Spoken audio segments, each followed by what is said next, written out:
குருவி குஞ்சு பறிச்சு பறிச்சு அது பறக்க வைக்கிறதோ நடக்க வைக்கிறதோ அது அப்படி பழக்குது. இப்ப கீழே விழுந்து குருவி குஞ்சு. அப்படியா? காட்டு. சின்ன குஞ்சு. ஆமா 3 குஞ்சு பறிக்குது. அது எகுது. சின்ன குஞ்சா இருக்குது.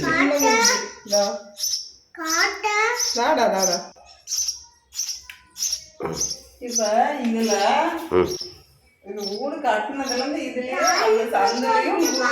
இந்த பைப்பு ஓட்டையை விட்டதுனால அங்கதான் கூடு. அப்புறம் அந்த சுவிட்ச் பாக்ஸ்லயும் கூடு வச்சிருது.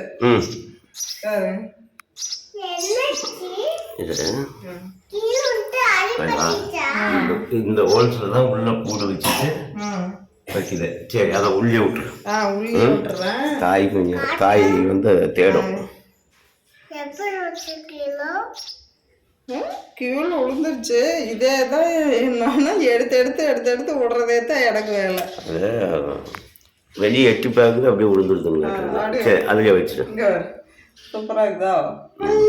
குட்டி குருவி வருங்க பாருங்க. அதான் வேலை உட்காந்துட்டு கத்துது. அது மேல விட்டுருண்டா உன் குழந்தைய.